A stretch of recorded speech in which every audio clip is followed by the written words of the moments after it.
Good morning students. कक्षा 5 के लिए आज व्याकरण का जो हमारा दूसरा चैप्टर चल रहा था वर्ण विचार, उसी को आगे बढ़ाएंगे। इस चैप्टर में हमने पढ़ा था वर्ण के विषय में। वर्ण किसे कहा जाता है? भाषा की सबसे छोटी इकाई जिसके अधिक खंड नहीं किए जा सकते वर्ण कहलाती है। इसके बाद वर्णमाला किसे कहते हैं? वर्णों का व्यवस्थित क्रम समूह, उसे वर्णमाला कहते हैं।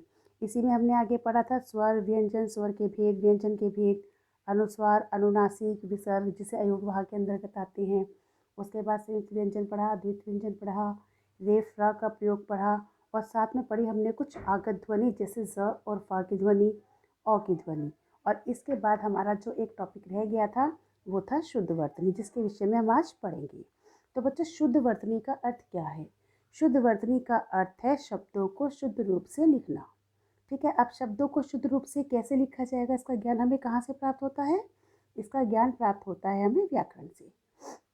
व्याकरण में हमें शब्द को शुद्ध लिखना सिखाया जाता है, और शब्द के बाद वाक्य में उस शब्द को कहाँ पर रखा जाएगा यह हमें बताया जाता है। तो सबसे पहले शुद्ध वर्तनी का अर्थ है शब्दों को शुद्ध रूप से लिखना ही शुद्ध वर्तनी कहलाया जाता है। अब देखिए, नीचे कुछ शब्द दिए गए हैं। क्योंकि, स्वस्थ, पत्ता, चाहिए, थर, गेंद, पूछना, उदाहरण, कक्षा, कृपा, गया, स्पष्ट, ऊपर, नीचे, नीति।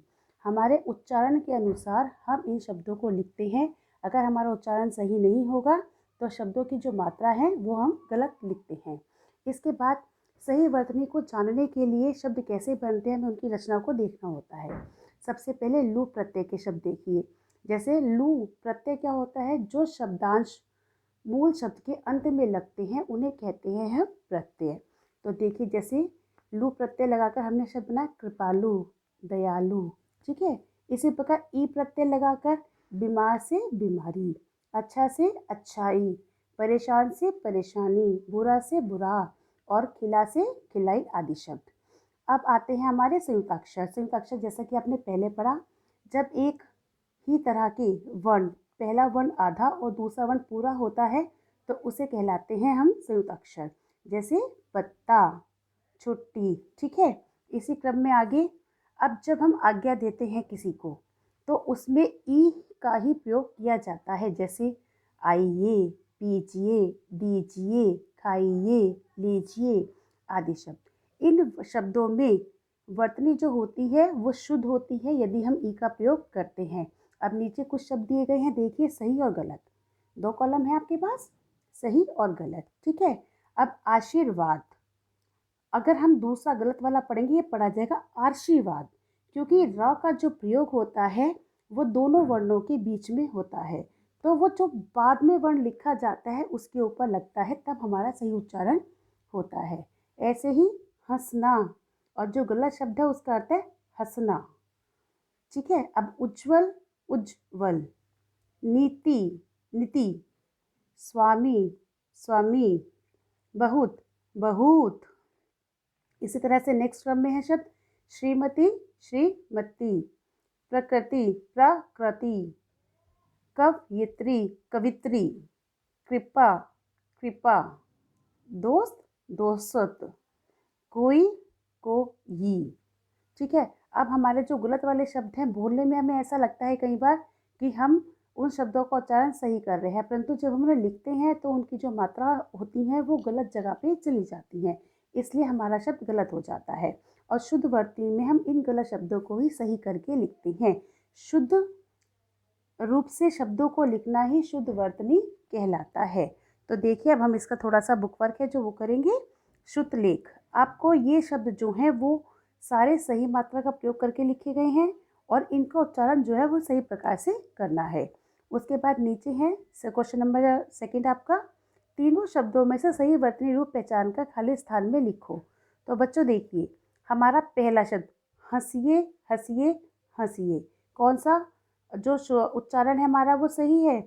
पहले वाला, हंसिए, ये वाला शब्द है हमारा, इस वर्त की जो वर्तनी है वो बिल्कुल शुद्ध है। उसके बाद दूसरी लाइन में परीक्षा, जो हमारा थर्ड वाला परीक्षा है वो सही है। छुट्टियाँ, कैसे लिखा जाएगा? छुट्टियाँ, तो हमारा बीच वाला दूसरे नंबर का जो शब्द है वो सही है।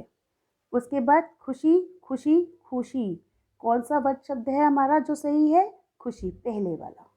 ठीक है, अब ये शब्द आपको यहाँ पर अपने जो स्पेस दिया गया है यहाँ पर पूरे करने हैं, लिखिए। नेक्स्ट पेज पर, पेज नंबर 14 पर आपका बुक वर्क है। दिए गए शब्दों को शुद्ध रूप में लिखो, कुछ शब्द सही भी हो सकते हैं। अब हमें यहाँ पर कुछ शब्द लिखे गए हैं जिन्हें सही करके लिखना है, और एक आधा शब्द इसमें ऐसा भी है जो सही है, तो उसका पता हम कैसे लगाएंगे? अपने शब्दों का सही ज्ञान होने के कारण। ठीक है, ये क्वेश्चन करना है। उसके बाद अशुद्ध शब्दों पर गोला लगाइए, उनका शुद्ध रूप लिखिए। ठीक है, अब इसमें देखिए, अगले सप्ताह से मोहन की परीक्षा, परीक्षा शब्द जो है वो हमारा गलत लिखा गया है। ठीक है, परीक्षा, इस पे गोला लगेगा। उसके बाद है मोहन पूरी मेहनत से तैयारी कर रहा है। इस शब्द में, इस वाक्य में सॉरी, पूरी मेहनत और तैयारी, ये तीनों ही शब्द जो हैं वो हमारे गलत लिखे गए हैं। ठीक है, पहला परीक्षा, दूसरा पूरी, तीसरा मेहनत और चौथा तैयारी। उसने सभी पाठों को भली भांति, सभी गलत है, पार्टी शब्द गलत है, भली भांति ये शब्द भी हमारा गलत है। उसके बाद उसे विश्वास, ये विश्वास होता है तो हमारा ये विश्वास शब्द भी गलत है। अच्छे, यहाँ पर ये शब्द भी गलत है। प्राप्त, ये भी गलत है, प्राप्त होता है। गणित, गणित शब्द भी हमारा गलत है। तो अब इस 2 लाइनों में जो मैंने आपको गलत शब्द बताए हैं, आपको उन शब्दों को सही करके लिखना है। और नीचे कुछ पिक्चर्स दी गई हैं जिनके नाम लिखने हैं आपको, और ये भी बताना है कि ये कहाँ पर स्थित हैं। ठीक है, उसके बाद है नीचे 6 क्वेश्चन आपका, वाक्य के अनुसार सही वर्तनी वाला शब्द बताओ, सही उत्तर खाने में लिखो। तो सुनिए, मैंने उस आदमी को 10 रुपये, जो भी हमारा शुद्ध वर्तनी वाला शब्द है वो इसमें लिखा जाएगा, दिए पहले वाला सही है, ये आपको लिखना है। हमें कभी डैश काम नहीं करना चाहिए, बुरा। अब बुरा कौन सा आएगा, बुरा या बुरा? तो हमारा तीसरे वाला जो है वो आंसर सही है, वो उसको आपको लिखना है। अलमारी के निचले भाग में गहने रखे हुए हैं। अब आप देखिए निचला भाग कौन सा सही है, वो आपको यहाँ पे लिखना है। ठीक है, उसके बाद कागज़ पर एक तस्वीर बनाओ। कौन से कागज़ पर एक तस्वीर बनाओ? सादे, साधा, सादा, सादी, सादे कागज़ पर एक तस्वीर बनाओ। तो बच्चों ये हुआ आपका बुक वर्क, जिसका आपको निचले में आपका सॉरी थर्ड वाले में थर्ड निचला ग पर ठीक है। अब आपको करना क्या है, आपको ये जो मैंने बात की, आपको 3 क्वेश्चन बताए हैं, 4th, 5th और 6th, ये क्वेश्चंस अपने आप से करने की कोशिश करनी है। वैसे मैंने काफ़ी हद तक आपको सही रूप से बता दिया है। ठीक है, तो अब नेक्स्ट क्लास में इसी का सॉल्यूशन आपको मिलेगा और प्लस मिलेंगे इस चैप्टर के क्वेश्चन आंसर। ठीक है, थैंक यू।